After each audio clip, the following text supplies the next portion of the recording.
Bendiciones, buenos días. Qué bueno verles en esta mañana, mis hermanitos. Les saludo en el nombre del Señor y también a los hermanitos de los Ainos. Que Dios les bendiga en este día por estarnos acompañando. Y también a todos los hermanitos que se encuentran a través de las redes en este momento, sintonizando la predicación y los cultos. Que Dios les bendiga. La gracia de Dios sea con ustedes. Quiero, mis hermanitos, dar un tema hoy titulado ¿Cómo predicar el Evangelio? ¿Cómo predicar el Evangelio? Todo este mes vamos a estar hablando acerca de evangelismo. Vamos a estar hablando de ganar las almas. Vamos a estar hablando de cómo predicar correctamente el Evangelio. Y ese es el tema de hoy. Padre, qué bueno es estar en tu presencia. Te hemos adorado y te hemos bendecido. Hemos elevado nuestras oraciones a ti, Señor, sabiendo que tú eres propicio a nuestras necesidades. Y en este momento, Señor, hemos abierto nuestros corazones para oír tu voz, para aprender de tu palabra y ser capacitados, Señor, para ser útiles en tus manos.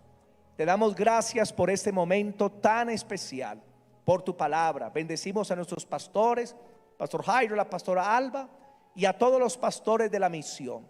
Que en este día sean bendecidos en cada congregación y almas se añadan, Señor, a tu pueblo. Amén y amén. Hechos capítulo 8, versículos 29 y 30. Hechos capítulo 8, versículos 29 y 30.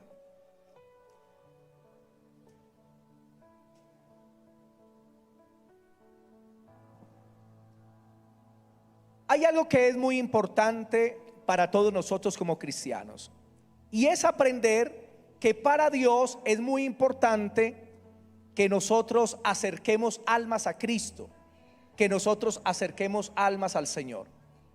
Prácticamente una de las razones fundamentales de nosotros como iglesia es la salvación de las almas, que las almas lleguen a Cristo para que puedan conocer al único Dios verdadero. Pero está pasando algo en algunas ciudades donde el cristianismo se ha multiplicado mucho. En Bogotá, en Cali. Y me comentaba un pastor hace un tiempo atrás de que en Cali hay un fenómeno. Y es que salen grupos a predicar de diferentes iglesias y llegan a sitios de prostitución, o llegan a sitios donde hay bares, o gente que vende droga, y le van a predicar el evangelio y dicen: no, yo ya soy cristiano, ya conozco el evangelio, yo ya soy salvo. Están diciendo muchos, pero siguen vendiendo droga, siguen trabajando en la prostitución y siguen en el pecado y piensan que son salvos. ¿Qué está pasando ahí, mis hermanitos? Que esas personas no entendieron verdaderamente lo que es el evangelio, o no les explicaron claramente lo que es el evangelio, y de eso es que vamos a hablar hoy. Hechos 8:29 es la historia de Felipe el evangelista. Y el Espíritu dijo a Felipe: acércate y júntate a ese carro. Y ese es el llamado que Dios nos hace a nosotros. No tanto a que las almas lleguen a la iglesia, sino que nosotros vayamos a las almas que están afuera. Ahora hay que traerlos a la iglesia. Pero Dios no quiere que nosotros nos encerremos en cuatro paredes. Dios quiere que nosotros aprendamos a predicar el evangelio por fuera de la iglesia. Y cuando las personas comiencen a creer de corazón, van a comenzar a acercarse al Señor y van a llegar a la iglesia. En el 30, acudiendo Felipe, le oyó al eunuco que leía al profeta Isaías, y dijo: ¿pero entiendes lo que lees? Y él dijo: ¿y cómo podré si alguno no me enseñare? Digan conmigo: ¿y cómo podré si alguno no me enseñare? Yo quisiera que los sugieres que tienen las hojitas para repartir lo hagan ya, por favor, y le regalan de a una hojita a todos los hermanos, que ahí está el tema que hoy les voy a compartir, para que ustedes tengan el material para compartir a Cristo afuera en las calles. ¿Y cómo podré entender si alguno no me enseñare? Y rogó a Felipe que subiese y se sentare con él. ¿Cómo la gente va a entender el evangelio si no hay quien se lo enseñe? ¿Cómo escucharán la palabra de Dios si no hay quien predique el evangelio? ¿Cómo las personas se van a convertir si no hay evangelistas que lleven la palabra de Dios a esos lugares donde las almas están perdidas? Y nosotros, mis hermanos, debemos aprender cómo guiar las almas a Cristo. Y debemos llevarlas a la palabra de Dios, porque la palabra de Dios es la semilla que se debe sembrar en el corazón.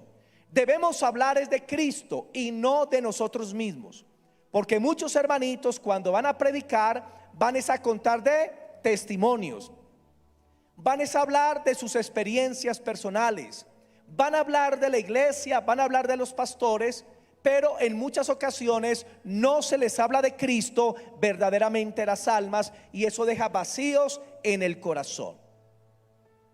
¿Qué pasó en esta historia? Continuemos, versículo 32. El pasaje de la escritura que leía era este: como oveja a la muerte fue llevado, y como cordero delante del que lo trasquila, así no abrió su boca. En su humillación no se le hizo justicia. Mas su generación, ¿quién la contará? Porque fue quitada de la tierra su vida. Respondiendo el eunuco a Felipe, le dijo: te ruego que me digas, ¿de quién dice el profeta esto? ¿De sí mismo o de algún otro?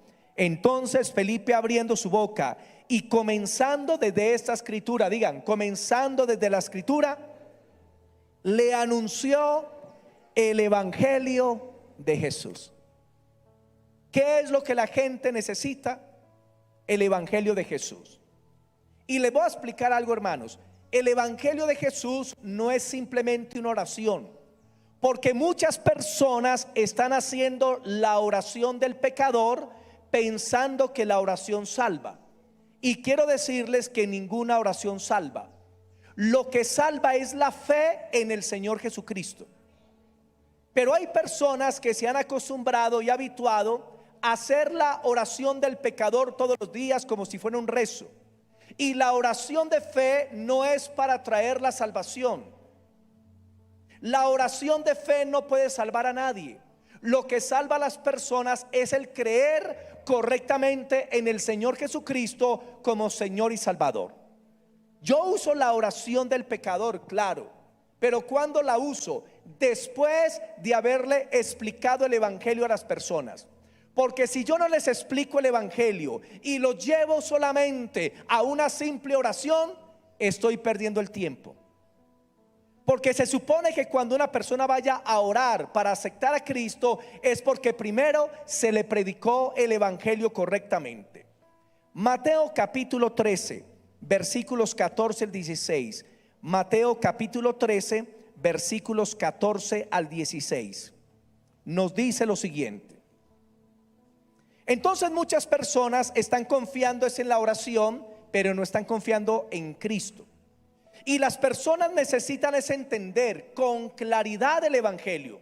Necesitan tener entendimiento del evangelio para que puedan verdaderamente ser salvos.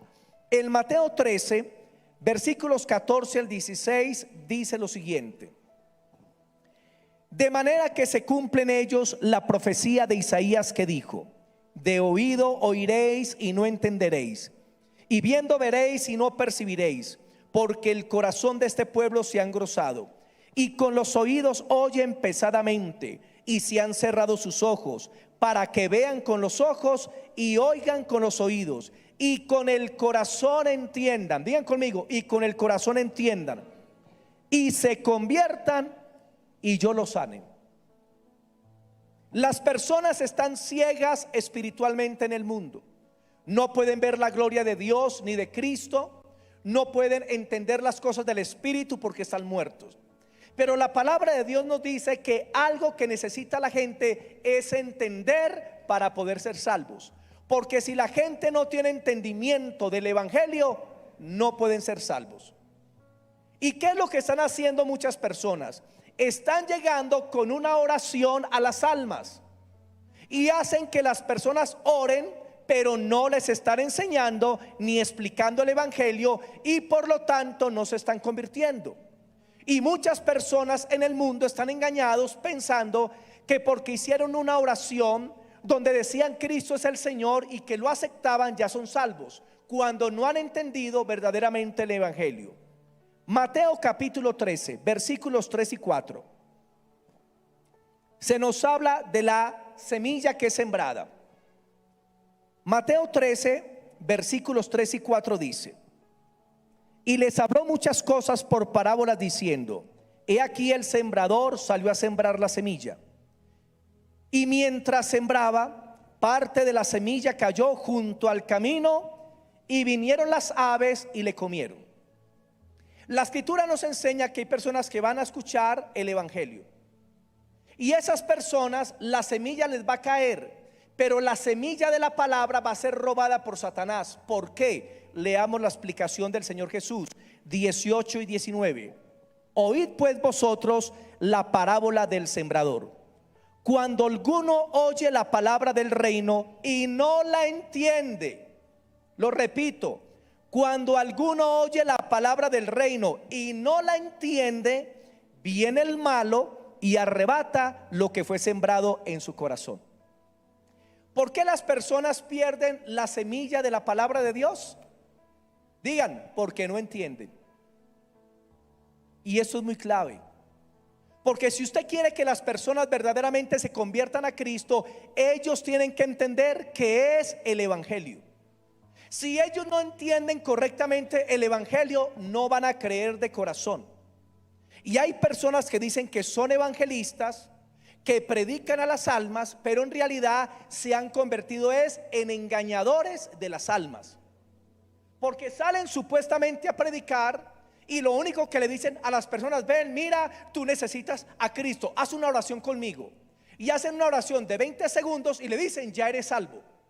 Cuando no se les explicó, no se les enseñó el evangelio, ellos no entendieron qué es la obra de la redención, no entendieron que son pecadores, no entendieron que necesitan un salvador, y por lo tanto no se han convertido a Cristo. Pero creen que porque hicieron una oración ya soy salvos. Hermano, la oración no salva. Lo que salva es la fe en el Señor Jesucristo, que la gente lo entiende. Y nosotros debemos aprender a explicarle a la gente correctamente el evangelio, que nada les puede salvar aparte de Cristo. Porque si las personas no lo entienden, hacen una mezcla. Porque si las personas no lo entienden, simplemente hacen una oración y quedan con una confianza falsa en el corazón, pensando que son salvos cuando en realidad no lo son. Vámonos para Romanos capítulo 10. Romanos capítulo 10, versículos 9 y 10. Entonces hay gente que presiona a la gente para que haga una oración. Los incitan para que hagan una simple oración. O a veces hay personas que están enfermas en la clínica y usted puede ir a orar por ellos, por el enfermo. Y llega a la clínica y usted le dice: vengo a orar pues por ti. Y de una usted le dice: ora conmigo. Señor Jesús, te acepto en mi corazón, te recibo como mi Señor, como mi Salvador. La pregunta es: ¿la persona ha escuchado el evangelio? No lo ha escuchado. La persona simplemente está repitiendo una oración porque usted le dice. Pero si no se le ha predicado el evangelio, la persona no se va a convertir verdaderamente. Cuando vayas a clínicas, ores por enfermos con enfermedades terminales, personas que están afligidas en algún sitio. Usted tiene que llegar con el evangelio de Jesús, que eso es lo que vamos a hablar hoy. Romanos 10, 9 y 10 dice esto: que si confesares con tu boca que Jesús es el Señor y creyeres en tu corazón que Dios le levantó de los muertos, serás salvo. Porque con el corazón se cree para justicia, pero con la boca se confiesa para salvación. Les voy a explicar este versículo. Ahí no viene hablando de hacer una oración en ninguna parte.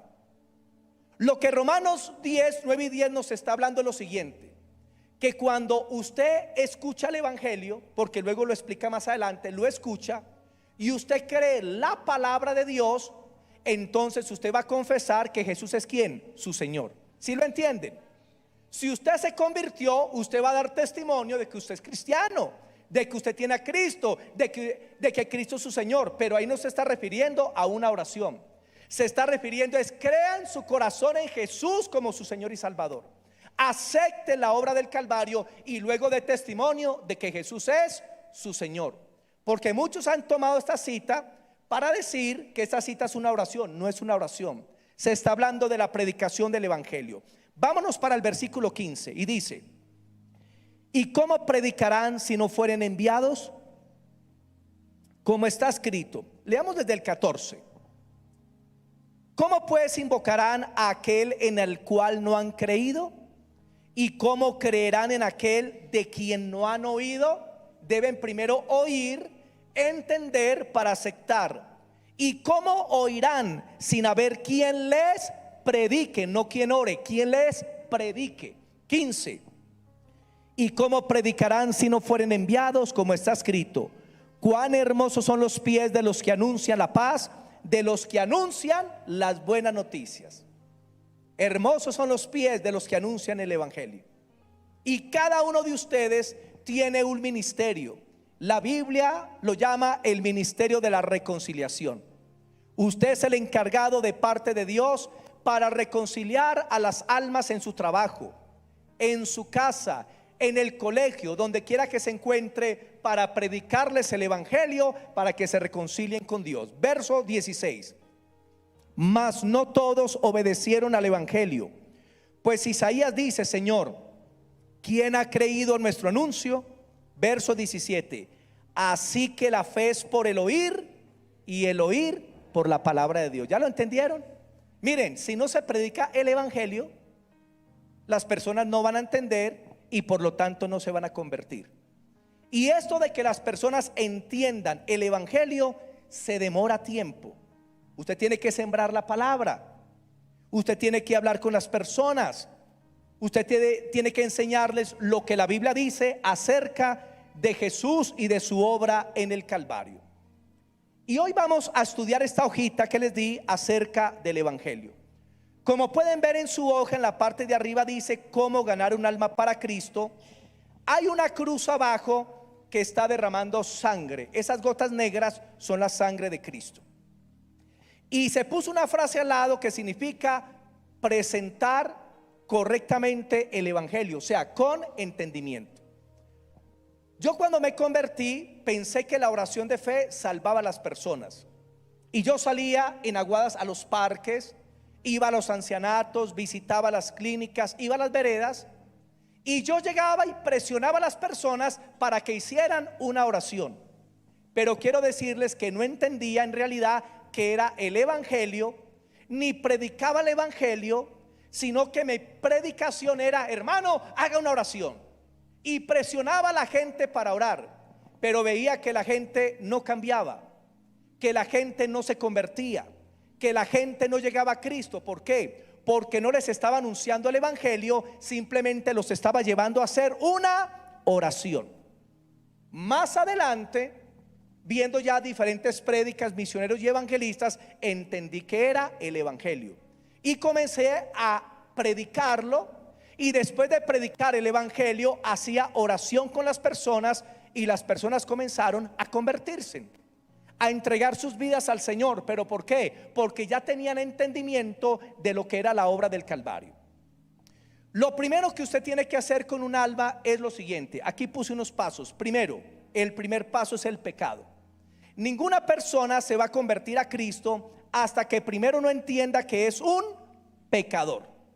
En el tema de hace 8 días hablé de 5 excusas que las personas ponen para tratarse de salvar a sí mismos sin necesidad de Cristo. Y hoy debemos entender que las personas, para que se conviertan, primero deben entender que son pecadores. Porque si ellos no entienden que son pecadores, ellos, mis hermanitos, no van a sentir la necesidad de un Salvador. Y el Evangelio comienza ahí, en que las personas comprendan que son pecadores y que el pecado es malo, desagradable, es profundo, es horrible a los ojos de Dios. y que el pecado un día los va a llevar al juicio de Dios y al infierno eterno. Y cuando las personas comienzan a entender la seriedad y la gravedad que es el pecado, van a decir: ¿y cómo podemos ser salvos? ¿Y cómo podemos obtener la salvación? Primer paso es que las personas comprendan que son pecadoras, y ahí puse unas citas bíblicas que usted puede leerle a las personas. Romanos capítulo 3, versículos del 9 al 18. Vamos a leerlo. Romanos 3 del 9 al 18 dice lo siguiente: ¿qué pues? ¿Somos nosotros mejores que ellos? En ninguna manera. Pues ya hemos acusado a judíos y a gentiles que todos están bajo pecado. Los judíos no son mejores que las personas gentiles, que nosotros. Y Pablo dice: ya he comprobado que tanto los gentiles, los que no son judíos, como los judíos están bajo pecado. Romanos capítulo 1 es el capítulo que muestra que todo el mundo que no es judío son pecadores ante Dios, y que el juicio de Dios está sobre ellos. Romanos capítulo 2 nos muestra que los judíos son tan pecadores como el resto del mundo, no tienen excusa. Y Romanos 3 es el capítulo que nos muestra que tanto judíos como los gentiles son pecadores. Verso 10, 3:10. Como está escrito: no hay justo ni siquiera uno, no hay quien entienda, no hay quien busque a Dios. Todos se desviaron, a una se hicieron inútiles. No hay quien haga lo bueno, no hay ni siquiera uno. Sepulcro abierto su garganta, con su lengua engañan, veneno de áspides hay debajo de sus labios. Su boca está llena de maldición y de amargura. Sus pies se apresuran para derramar sangre. Quebranto y desventura hay en sus caminos, y no conocieron camino de paz. No hay temor de Dios delante de sus ojos. ¿Qué nos enseña el evangelio que Pablo predica? Que todos son pecadores. Nadie se escapa de esto. No hay acepción. Todos los seres humanos han pecado, por religiosos que sean, por importantes que sean, por ignorantes que sean. La Biblia dice: todos son pecadores. Romanos 3:23. Por cuanto todos pecaron. ¿Cuántos? Todos. Y están destituidos de la gloria de Dios.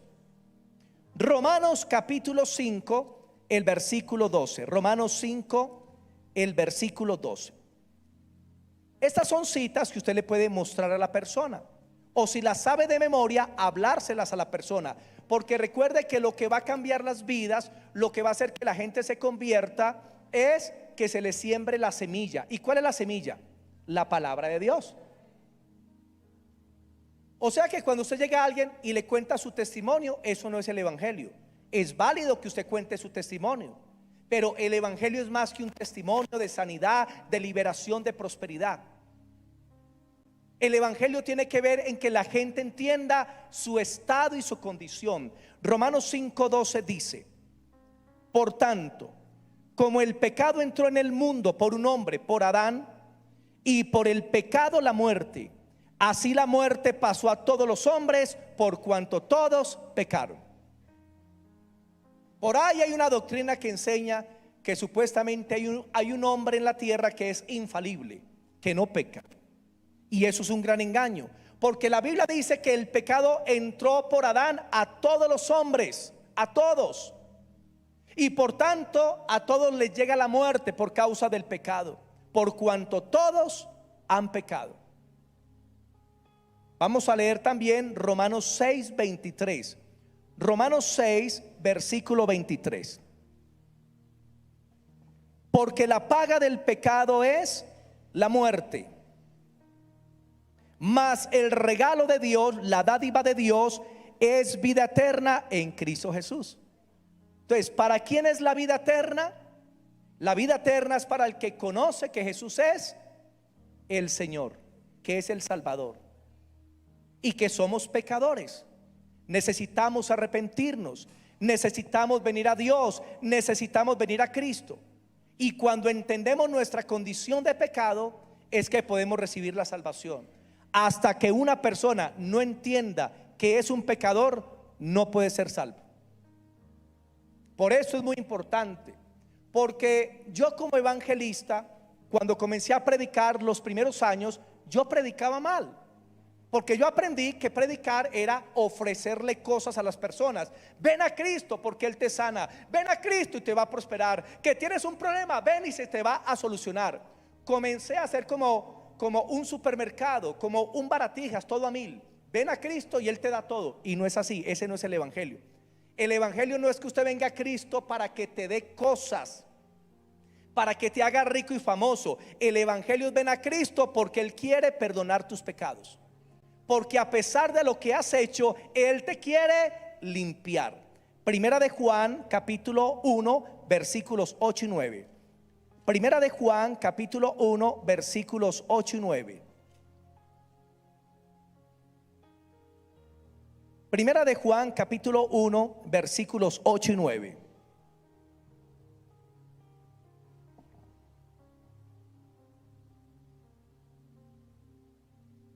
Si decimos que no tenemos pecado, nos engañamos a nosotros mismos y la verdad no está en nosotros.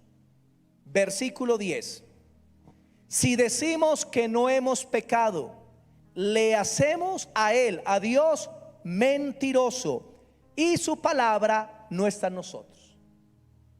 Ningún ser humano se puede excusar en esa tierra de que no ha pecado, de que es muy bueno, de que es muy santo, de que es un alma transparente y cristalina, que nunca ha cometido ningún tipo de pecado.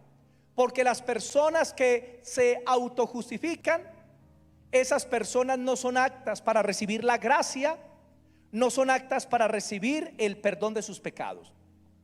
¿Recuerdan la oración de el publicano y el fariseo?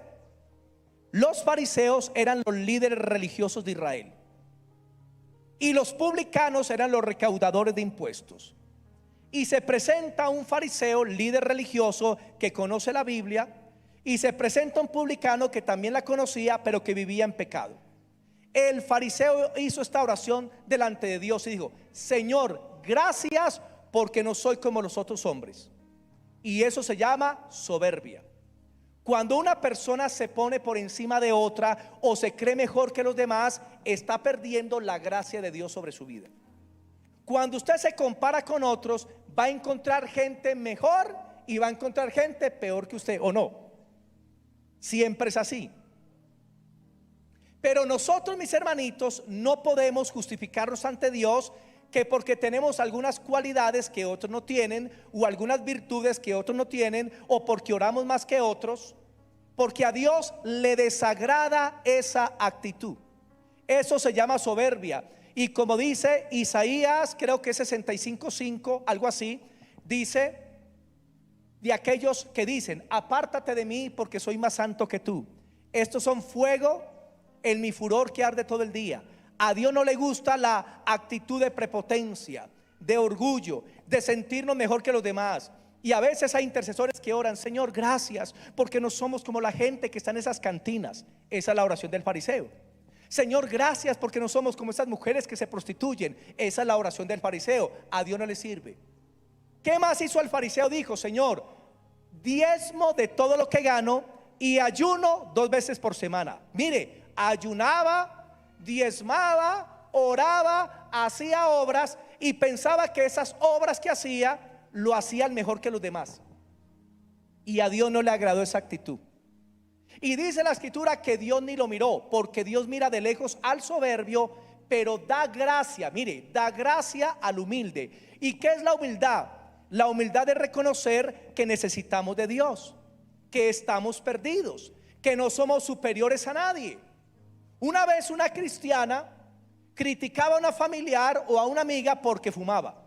Y vivía a toda hora: esa mujer parece una chimenea, ¿cómo es que fuma? Ay no, qué cosa tan horrible, Dios mío. Y así oraba: ay Señor, gracias que no soy como esa fumadora. Y un día el Espíritu Santo vino y le habló y le dijo: mira mujer, si quito mi gracia de ti, tú serías peor que esa persona. En otras palabras, lo que somos es por la gracia de Dios. Mire, ¿quién más santo que Pablo? En poder, en milagros, maravillas, en conocimiento, en revelación, hermano, nadie supera a Pablo. ¿Y sabe qué dice Pablo con toda humildad? Él dice: yo soy lo que soy por la gracia de Dios. Nunca menospreció a nadie. Reconoció que dependía de la gracia de principio a fin. ¿Pero por qué? Porque en otras partes dice: Cristo vino a este mundo para salvar a los pecadores, del cual yo soy el primero. Mire lo que reconocía Pablo. Pablo reconocía su condición. Sabía que había sido un pecador y ahora un santo justificado en Cristo Jesús, pero que seguía dependiendo siempre de la gracia de Dios. Y si tú vas a compartir el evangelio, debes entender: tú no eres mejor que nadie. Y si algo eres, es por la gracia de Dios. Lo primero es que la gente entienda que es pecadora. Segundo, el sacrificio. Hay que explicar a las personas que la paga del pecado es la muerte. Alguien tiene que morir por el pecado. Y cuando pecaron Adán y Eva y vino el Señor, Dios quería que Adán y Eva reconocieran su pecado. Pero sabían que Adán y Eva no se arrepintieron al principio, no reconocieron su pecado. Y vino Dios y le dijo: Adán, ¿dónde estás tú? ¿Qué has hecho? Y Adán dijo: la mujer que me diste. Mire, no reconoció su pecado, sino que le echó la culpa a otro. Eva. Y Eva no reconoció su pecado, le echó la culpa a la serpiente.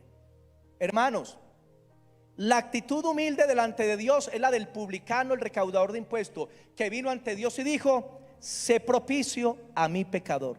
Y esa actitud le agrada al Señor, porque Dios no desprecia el corazón contrito y humillado. La gracia está preparada para aquel que es humilde y conoce su debilidad, conoce sus flaquezas, conoce cómo es su corazón y viene en dependencia delante de Dios. Hermanos, alguien tiene que morir.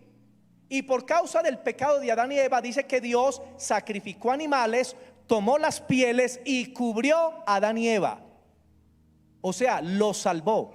Porque ese primer animal que sacrificó Dios representaba a Cristo y los cubrió con esa piel que estaba con sangre. Y ese es un término que significa expiación. La palabra expiación es cubrir el pecado. ¿Qué hizo Dios con Adán y Eva? Les cubrió el pecado, los perdonó y los salvó. Porque la salvación es de Dios. Y desde ahí en adelante, en la historia bíblica hasta Cristo, la gente entendió que la única forma de ser salvos era a través del derramamiento de sangre, a través de la expiación, que un inocente moría por un culpable. Y Dios aceptó en el Antiguo Testamento los animales en lugar de seres humanos. Entonces, alguien pecaba, llevaba un animal al tabernáculo, una oveja, otro animal, colocaba la mano sobre el animal y el pecado de la persona pasaba al animal. Y como la paga el pecado la muerte, el animal era degollado, lo mataban en lugar del pecador. Y la sangre inocente del animal cubría el pecado de la persona. Ahora, cuando llega Cristo, Cristo es nuestro gran sacrificio, el que vino a morir en lugar del pecador. Cristo tomó nuestro lugar en el Calvario. Cristo tomó nuestro lugar en la cruz. El justo por los injustos, el inocente por los culpables, el santo por los impíos, tomó nuestro lugar y Cristo fue sacrificado por nosotros. Primero, que la gente entienda que son pecadores. Segundo, que Cristo Jesús tuvo que morir por su pecado. Leamos unas citas bíblicas. Primera de Timoteo 1:15. Primera de Timoteo capítulo 1, el versículo 15. Primera de Timoteo capítulo 1, el versículo 15 dice lo siguiente: 1:15. Palabra fiel y digna de ser recibida por todos, que Cristo Jesús vino al mundo para salvar a los pecadores, de los cuales yo soy el primero. Lo dice Pablo. ¿Quién fue el sacrificio? ¿Quién fue el que vino a morir por nosotros? Cristo, Cristo, Cristo. Romanos capítulo 5, versículos 6 y 8. Romanos capítulo 5, el versículo 6 y versículo 8. Romanos 5, 6 y 8 dice: porque Cristo, cuando aún éramos débiles, a su tiempo murió por los impíos. 8. Mas Dios muestra su amor para con nosotros, en que siendo aún pecadores, Cristo murió por nosotros. Él fue el sacrificio, el inocente que tuvo que morir por el culpable, el que llevó la paga de la muerte eterna. Segunda de Corintios 5, 21. Segunda de Corintios capítulo 5, el versículo 21. 5, 21. Al que no conoció pecado, por nosotros lo hizo pecado, para que nosotros fuésemos hechos la justicia de Dios en él. Entonces, Cristo como sacrificio, así como los pecadores colocaban la mano sobre el animal y el pecado pasaba al animal y el animal moría en lugar del pecador, así cuando Cristo llegó a la cruz, ¿qué hizo el Padre? Trasladó nuestros pecados, los tomó y los puso sobre su Hijo, y el Hijo de Dios tenía que morir por nuestros pecados. Murió en la cruz. Y recuerden que la palabra muerte significa separación. Cristo experimentó dos muertes. Primero, la muerte de la separación del Padre. Por primera vez se separaban el Padre y el Hijo en la eternidad, por primera vez. Nunca se habían separado. Y cuando Cristo dijo: pasa de mí si es posible esta copa, no se estaba refiriendo al dolor, porque Cristo ya había anunciado que iba a sufrir, que iba a padecer, lo iban a vituperar, lo iban a escupir. Lo que Cristo estaba temiendo era esa separación con el Padre por causa de nuestros pecados. Y cuando el pecado nuestro cayó sobre Cristo, Cristo dijo: Padre, ¿por qué me has desamparado? Eso era lo que Cristo no quería, apartarse del Padre. Y el Padre tuvo, y el Hijo tuvo que experimentar la separación del Padre, el rechazo del Padre, el aislamiento del Padre por amor a nosotros. Amén. Porque nuestros pecados fueron sobre Él, el castigo de nuestra paz fue sobre Él. Primera de Pedro 3:18. Primera de Pedro capítulo 3, el versículo 18. Primera de Pedro 3:18 dice: 3:18. Porque también Cristo padeció una sola vez por los pecados, el justo por los injustos, para llevarnos a Dios, siendo a la verdad muerto en la carne, pero vivificado en el Espíritu. Cristo era el justo que murió por los pecadores. Y primera de Pedro 2:24. Primera de Pedro 2:24 dice: quien llevó él mismo nuestros pecados en su cuerpo sobre el madero, para que nosotros, estando muertos a los pecados, vivamos a la justicia, y por cuya herida fuisteis sanados. La obra de Cristo en el Calvario nos sanó, nos restauró, nos bendijo. La obra de Cristo fue perfecta una vez y para siempre. Y el ser humano necesita entender este principio. Primero, que es un pecador y que por causa de ese pecado alguien tuvo que morir. En este caso, el Hijo de Dios. Porque si Cristo no hubiera muerto por nosotros los pecadores, estaríamos perdidos. Iríamos, como dice la Biblia, al infierno eterno y al juicio de Dios. Punto 3. Predicar el evangelio es enseñar la sangre. Que ese sacrificio no solamente el Señor cargó el pecado para darnos su limpieza, su justicia, fue un intercambio. Yo le entrego mi pecado y Él me entrega su santidad. Yo le entrego mi inmundicia y Él me entrega su justicia. Yo le entrego mi ignorancia y Cristo me da su sabiduría. Eso es lo que sucedió en el Calvario. Pero también en ese sacrificio la sangre inocente fue derramada. Y hay una pregunta: ¿por qué la sangre de Cristo tiene tanto poder delante del Padre? ¿Por qué es tan importante? Y la respuesta es muy sencilla: porque la sangre representa la vida. Y cuando el Padre ve la sangre de Jesús, está viendo ¿qué? La vida de su Hijo, que fue entregada, que fue derramada por nosotros los pecadores. Por eso cuando se habla de la sangre de Cristo, se está hablando de la vida de Jesús.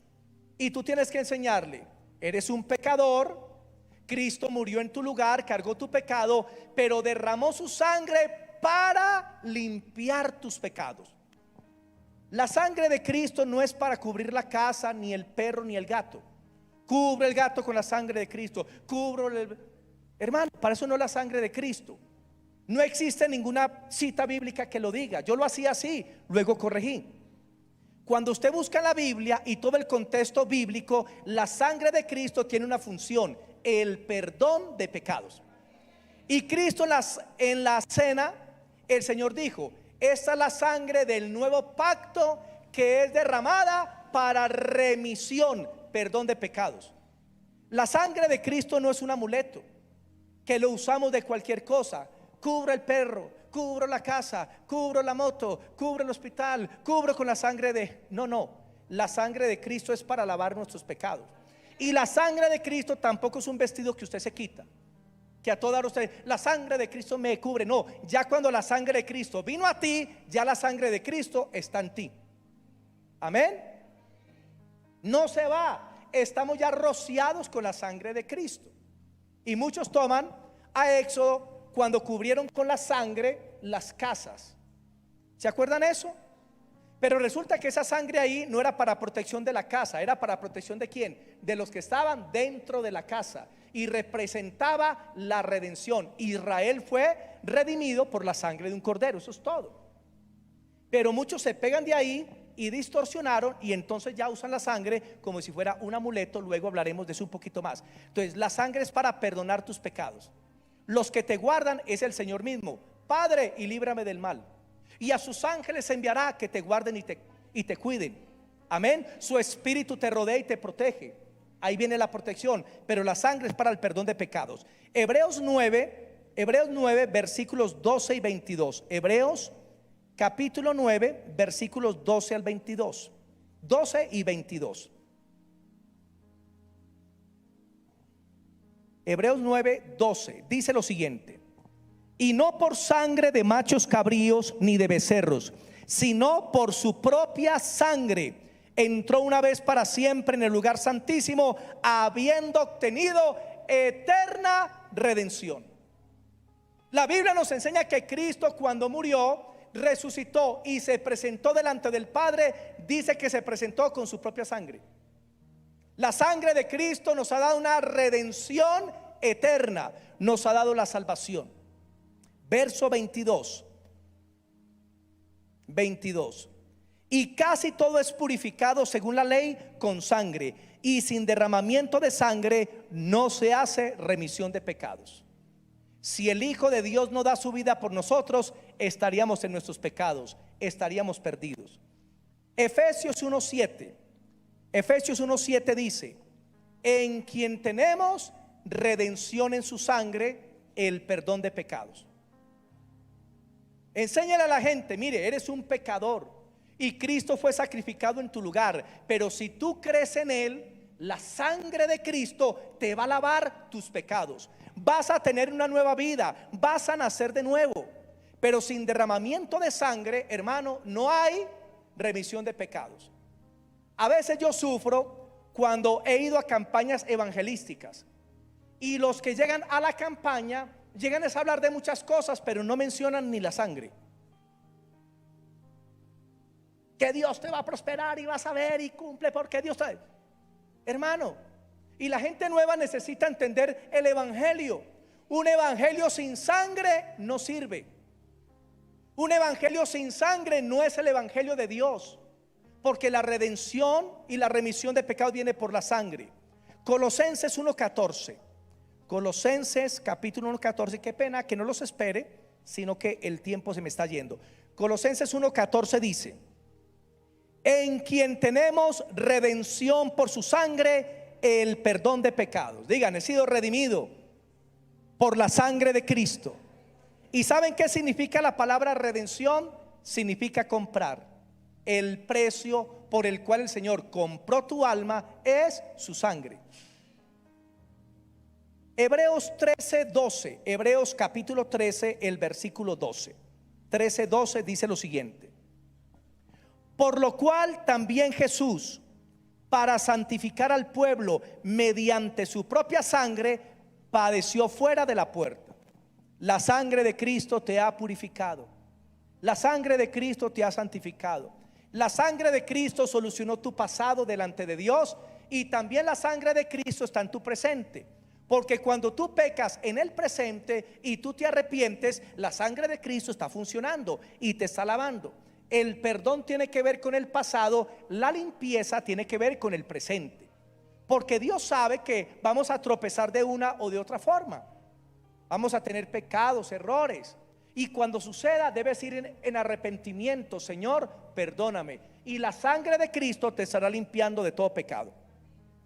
Primera de Pedro capítulo 1 18 y 19. Primera de Pedro capítulo 1 el versículo 18 y 19.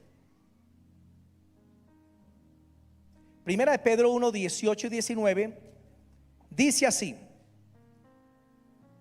sabiendo que fuisteis rescatados de vuestra vana manera de vivir, la cual recibisteis de vuestros padres, no con cosas corruptibles como oro y plata, sino con la sangre preciosa de Cristo, como un cordero sin mancha y sin contaminación. La sangre de Cristo te liberó de esa vida que tenías antes. Tienes vida nueva por la sangre del cordero. Punto 4, la salvación. Cuando la gente tiene entendimiento que es pecadora, cuando tiene entendimiento de que Cristo murió por su pecado y que la sangre de Cristo los puede lavar de todo pecado, ya las personitas están preparadas para recibir la salvación. Hechos capítulo 16, 30 al 31. Entonces Felipe le predicó el evangelio al etíope. ¿Qué le predicó Felipe? Que el etíope era un pecador, que Cristo fue el sacrificio y que la sangre de Cristo fue derramada para el perdón de sus pecados. Y aquel hombre entendió y creyó de corazón y se bautizó. Hechos capítulo 16, 30 y 31.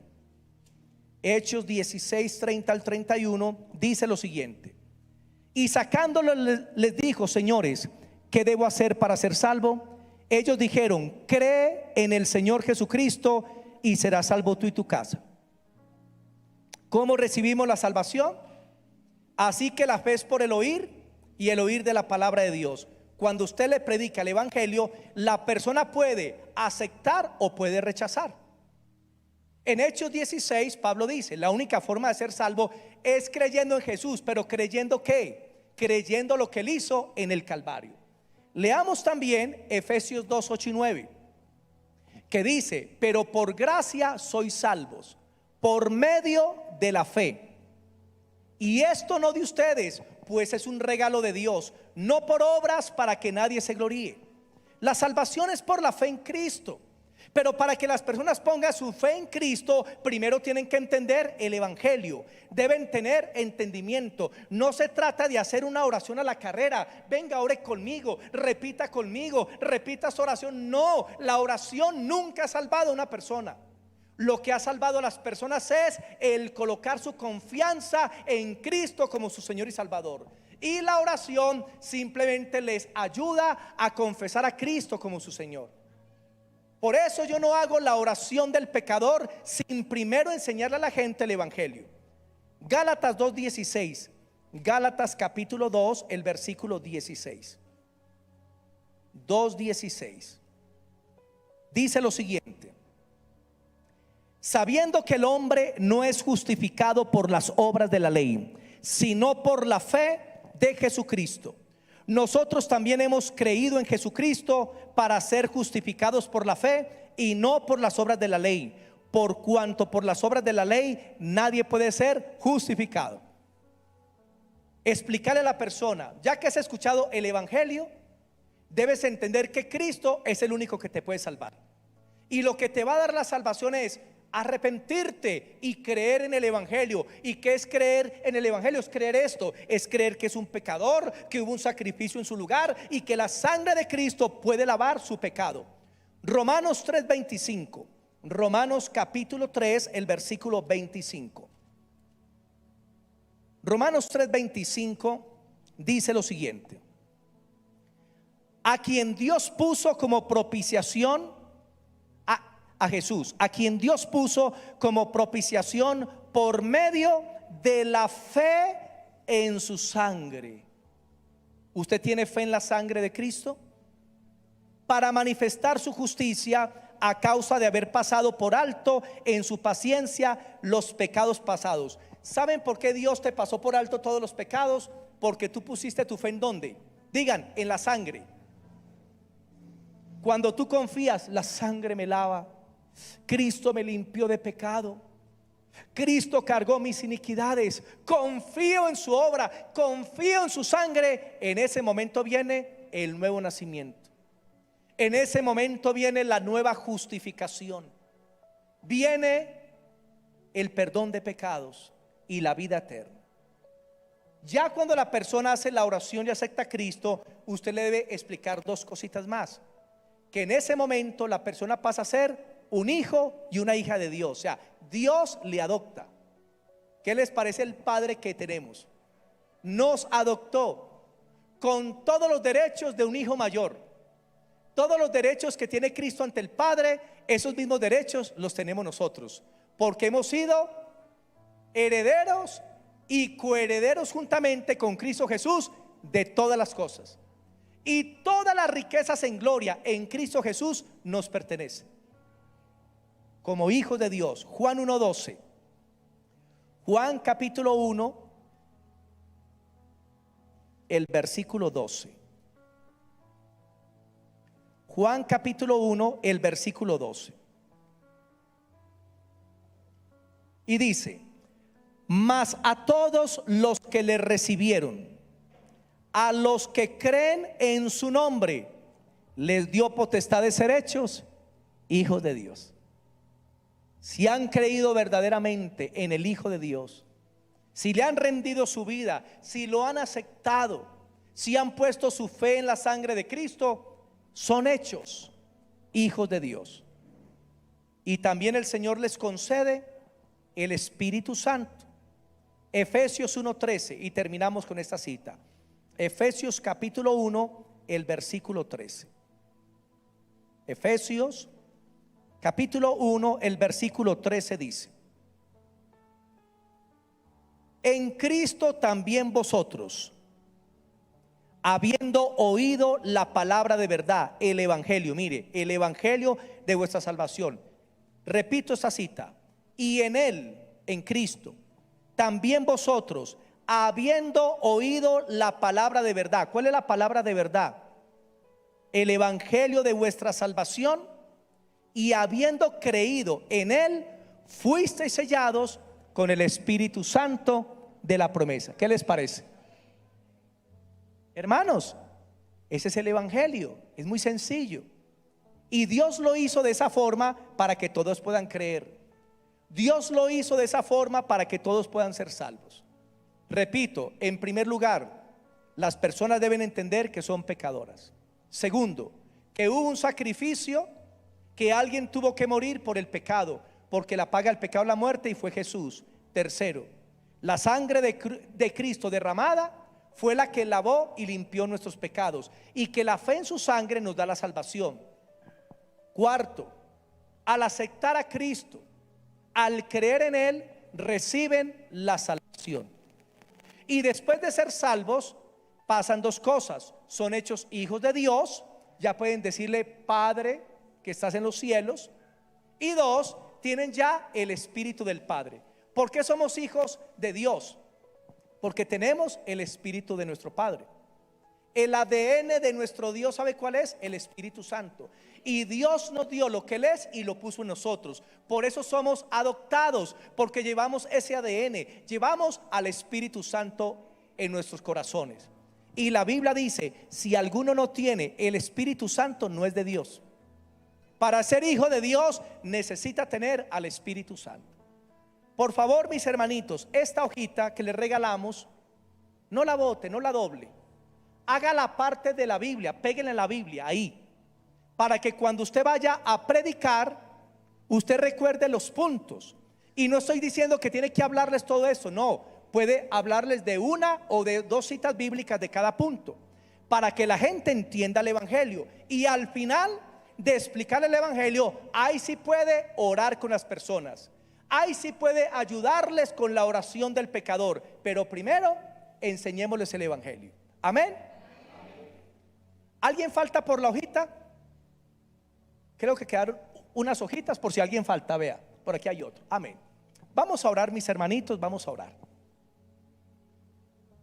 Vamos a compartir el evangelio donde Dios te ha puesto, colegios, universidades, en tu trabajo, compañeros de estudio.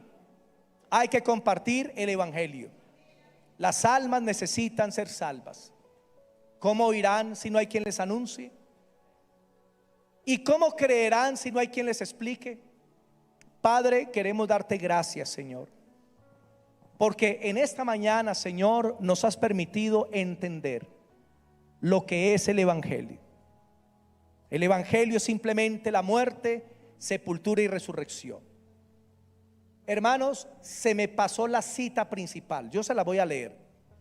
Primera de Corintios 15, se me pasó esta cita, no puedo terminar sin leerla. 15, del 1 al 4, Pablo explica qué es el evangelio. Y dice así: amados, os declaro, hermanos, el evangelio que les he predicado, el cual también recibisteis, en el cual perseveráis.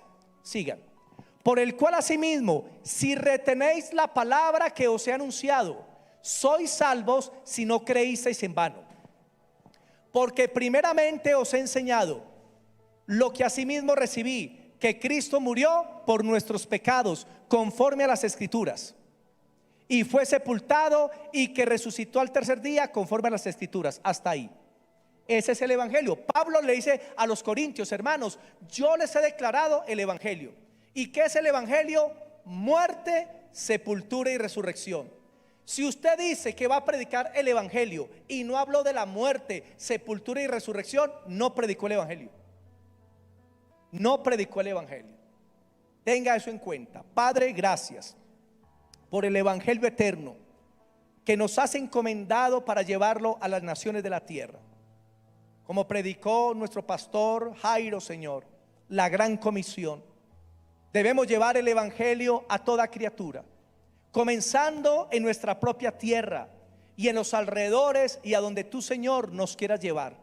Permítenos ser un testimonio de la luz a este mundo que está en tinieblas, para que cada alma, cada joven, cada niño, Señor, pueda entender, conocer el evangelio y decidir si aceptar o rechazar, pero que todos tengan la oportunidad. Oramos, Padre, para que en esta ciudad de Manizales no muera nadie sin haber tenido primero esa oportunidad. Te lo pedimos, Señor. Alárgale la vida a personas que están a punto de morir, en las clínicas, en sus casas. Personas que tal vez van para un accidente, para algo grave. Guárdales y permítele, Señor, conocer el evangelio. En el nombre de Jesús, Señor, pone en nuestra boca palabras de fuego, palabras de gloria, las palabras del evangelio glorioso. Que abramos nuestras bocas para llevar vida, para que muchas almas se vuelvan a Cristo y lo conozcan como el Señor, el Redentor, aquel que murió por sus pecados.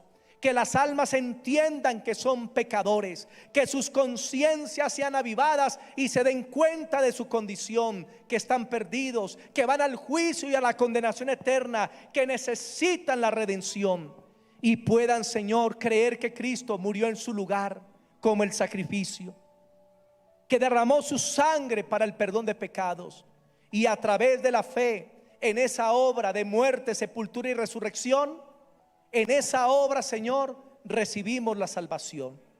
Gracias, papá, por ese tiempo tan especial y por todas las almas que están en este lugar. En el nombre de Jesús, amén y amén. Démosle al Señor la gloria. Amén.